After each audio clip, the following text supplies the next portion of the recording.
very weird, strangely primitive by today's standards, a film where the special effects just do not hold up well over time. And they weren't that long ago in the scheme of things.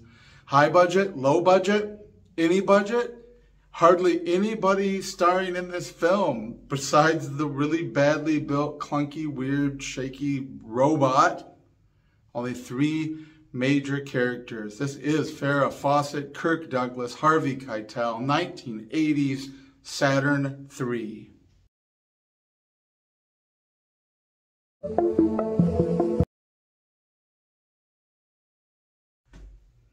You almost might salute this for the ambition it takes to create a fully dystopian future on Earth without ever showing us Earth. Not really.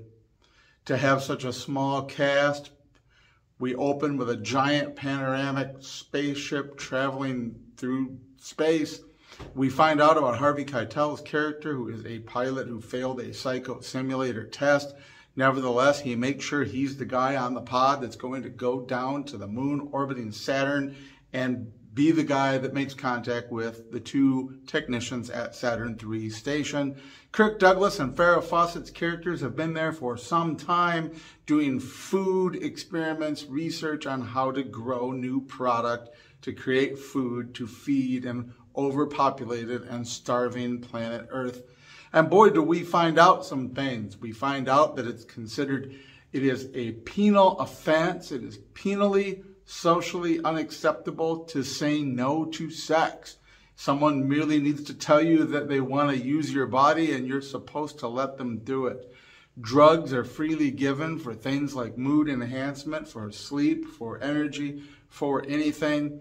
We hear about this stuff all through the secondhand sources not seeing the planet Earth. And of course, the big star of this whole film is the evil robot. The robot that Harvey Keitel has brought with him. Apparently, this was the idea. They would bring a robot from the home world. It would help do all sorts of activities at the station for research. He suggests that it will make one of them obsolete, so only one person will need to remain there alone with the robot to carry on the research.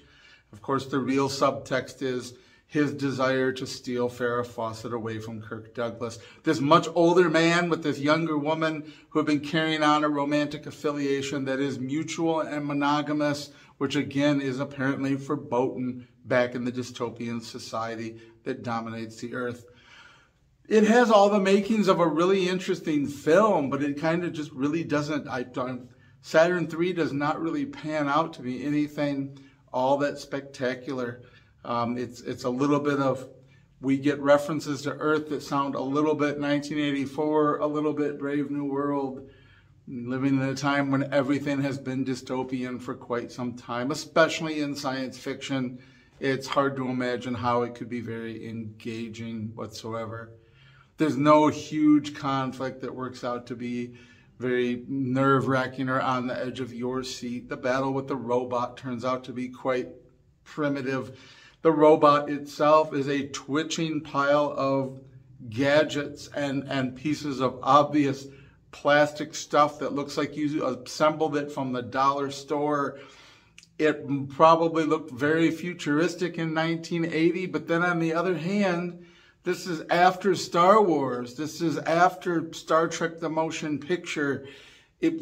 Even if you're making this to be small budget, even if you're not trying to put that level of stuff into it, you could put a dwarf in an aluminum can and get R2-D2. I mean, it's just crazy to think that this weird robot thing was the best that they could do. Now, there are elements that are interesting. The fact that they use human organic brain tissue to grow the core of what becomes this robot, that is something that is relatively unique in film at the time. And that's something that is still with us, this merging of the organic and the inorganic and how that's going to work. But it really isn't built up very much except for seeing this stuff in the can and knowing that they hook it directly into the brain to program it.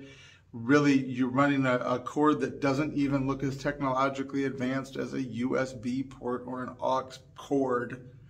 And then knowing that you're directly programming it from the brain is the way you do it because it's quicker. It's really the giveaway that you know the robot's going to have all the derangement of the dude that programmed it because it's been reading his mind literally. In the long run, it ends up being sort of a blah movie. It's something you can put on and sort of listen to while you look at your phone. It's hard to imagine when you've got someone the big name and caliber of Kirk Douglas. You've also got Farrah Fawcett at a time when she was still huge, and yet the film is just really kind of fizzles out and is not all that particularly interesting. Probably if I'd seen it in 1980, I would have loved it because at that age it would have been close enough and I would have devoured anything science fiction. But now I only learned about it over the last few years and just recently watched it, and I have to say it is not something that held up well. It is interesting how this works. I recently watched Algiers from 1938, scratchy old black and white film that can't really be restored. And that's a really high quality film that continues to hold up because of the performances, the story, the delivery. And yet you come across some of these more recent ones that just don't hold up well, that were some sort of mild escapist entertainment at the time they were at their peak, but that peak was some time ago and the film is just sort of there now. And what a waste of material. Harvey Keitel does a fine job as the villain, and having Farrah Fawcett, Kirk Douglas, this is some good stuff, but it just doesn't work out quite that way. Could have been much better. Saturn 3, what did you think? Peace and long life. See you next time.